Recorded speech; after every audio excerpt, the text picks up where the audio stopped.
যেখানে বেশি বড় বড় নেতা এনকাই বুড়ের সংখ্যা কম, যেখানে নেতা বেশি এনকা বুড় আরো বেশি কম। কারণ আপনাদের উপজেলার চেয়ারম্যানেরও দরকার। আপনারা আমাদের অন্তর পরিষ্কার করতেন না, স্পষ্ট কথা বলতেন না, খালি মাইকে আমরা বলবো ঐক্যবদ্ধ ঐক্যবদ্ধ, আসলে তো না।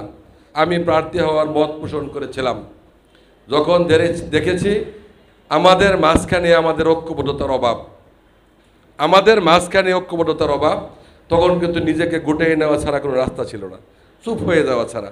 যদিও বলি নাই, মনে মনে চিন্তা করেছিলাম যদি আপনারা 97-96 জনের মধ্যে 50 জনের ঐক্যবদ্ধতার মাধ্যমে একটা প্রার্থী সিলেক্ট করতে না পারেন, তাহলে প্রত্যেক ইউনিয়নের প্রত্যেক অঙ্গ সংগঠনের ঐক্যবদ্ধ আসা আপনারা কেমনে করবেন?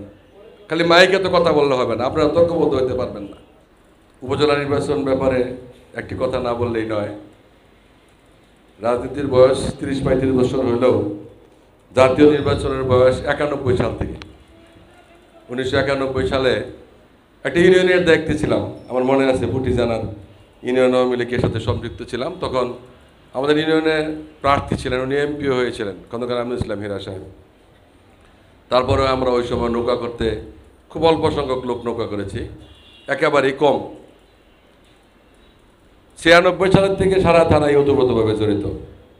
তবে এই বছর এই 24-এ যে জাতীয় নির্বাচন দেখলাম, এরকম নির্বাচন আমি দেখি নাই। যেখানে বেশি বড় বড় নেতা এনকাই বুড়ের সংখ্যা কম, যেখানে নেতা বেশি এনকা বুড় আরো বেশি কম, এরকম নির্বাচন দেখি নাই। মুজিবুর রহমান খান সাহেব আরো কিছু নেতৃবৃন্দরা কথা বলেছেন যে আমাদের মনটা আর একটু পরিষ্কার করা দরকার। এখানে আমাদের ত্রুটি বিচ্যুতি থাকবেই। আমরা যারা একেবারে, আমরা তার নেতা না, আমরা কর্মী, মাঠ একেবারে মাঠ লেভেলের কর্মী।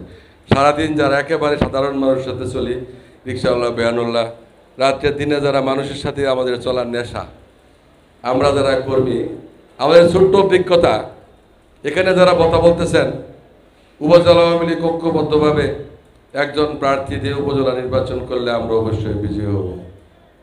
আমি সত্য নেতৃবৃন্দদেরকে বিনয়ের সাথে একটি অনুরোধ রাখতে চাই, যদি উপদেষ্টা কমিটি সহ এখানে যদি 100 সদস্য যদি একটা কমিটি থেকে থাকে, বা 98 সদস্য, 97 বা 96 সদস্য একটা কমিটি থাকে, আপনারা অন্তত 50 জন ঐক্যবদ্ধ হয়ে আপনারা একজন প্রার্থীর ব্যবস্থা করেন। যদি আপনারা 97-96 জনের মধ্যে 50 জনের ঐক্যবদ্ধতার মাধ্যমে একটা প্রার্থী সিলেক্ট করতে না পারেন, তাহলে প্রত্যেক ইউনিয়নের প্রত্যেক অঙ্গ সংগঠনের ঐক্যবদ্ধ আসা আপনারা কেমনে করবেন? খালি মাইকে তো কথা বললে হবে না, আপনারা তো ঐক্যবদ্ধ হতে পারবেন না। নির্বাচন করলে তো লাভ হবে না। কারণ আপনাদের উপজেলার চেয়ারম্যানেরও দরকার। আপনারা আমাদের অন্তর পরিষ্কার করতেন না, স্পষ্ট কথা বলতেন না, খালি মাইকে আমরা বলবো ঐক্যবদ্ধ ঐক্যবদ্ধ, আসলে তো না। আমার কথা স্পষ্ট, আমি প্রার্থী হওয়ার মত পোষণ করেছিলাম যখন দেখেছি আমাদের মাঝখানে আমাদের ঐক্যবদ্ধতার অভাব, আমাদের মাঝখানে ঐক্যবদ্ধতার অভাব, তখন কিন্তু নিজেকে গুটিয়ে নেওয়া ছাড়া কোনো রাস্তা ছিল না, চুপ হয়ে যাওয়া ছাড়া। যদিও বলি নাই, মনে মনে চিন্তা করেছিলাম। তা আমি অনুরোধ করব, উপজেলা আওয়ামী লীগ, উপজেলাতে একটা খুঁটি হিসেবে উপজেলা আওয়ামী লীগ উপজেলা পরিষদের আমাদের প্রয়োজন। চেয়ারম্যান, ভাইস চেয়ারম্যান, মহিলা ভাইস চেয়ারম্যান, এটা যদি করতে চান, আমার মনে হয় উপজেলা আওয়ামী লীগের আর একটু শক্তিশালী ভূমিকার দরকার। আমি পার্শ্ববর্তী বিভিন্ন উপজেলার সহ সংবাদ নিয়ে দেখলাম, এরা একের পর এক মিটিং করতেছে, পরামর্শ করতেছে, কাকে প্রার্থী দেওয়া যায়, কীভাবে দেওয়া যায়। আমরা তো পাহাড়ি এলাকার মানুষ হিসেবে আমি মধুপুর মুক্তাগাছার সংবাদ রাখি যতটুকু। পরশুদিন 30 সালে গেছিলাম একটা প্রোগ্রামে, উত্তরাপুতে ভালো খবর ছিল ভাই। হ্যাঁ, এখানেও দেখলাম বেশ আলোচনা, জল্পনা কল্পনা চলছে।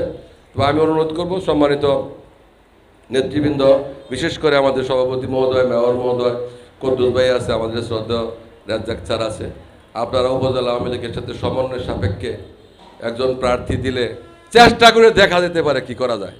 আর এভাবে এলোমেলোভাবে আমি প্রার্থী হলাম। এখন তো আমাদের উপজেলা আওয়ামী লীগের যারা এমপি হয়েছেন তারা তো স্বপ্ন দেখাচ্ছেন উপজেলা আওয়ামী লীগের পদ দিবে, ইউনিয়ন আওয়ামী লীগের পদ দিবে, এই কমিটি ভেঙে যাবে, বড় বড় পদ দিবে, এরকম ধরনের লোক লালসা দেখাইয়া উপজেলা নির্বাচনে প্রভাবিত করার চেষ্টা করতেছেন। তারা ক্ষমতায় আছেন, এমপি, উনি তো এমপি আছেন, যেহেতু একটা ক্ষমতা অবশ্যই অস্বীকার করার তো সুযোগ নেই। তো আমি অনুরোধ করব, আমাদের একটা ঠিকানার দরকার, একটা সুযোগ কাজে লাগানো দরকার।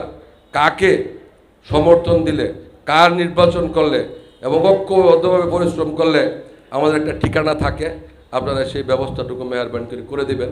যদি দিতে না পারেন, শুধু শুধু ঐক্যবদ্ধ বিজয় ছিনিয়ে আনবো এইসব কথা বললে খুব একটা লাভ হবে বলে আমি মনে করি না। আমরা রেডি আছি, প্রস্তুত আছি, আমরা প্রস্তুত আছি। যদি আপনারা বলেন আমরা মাঠে যুদ্ধ করব।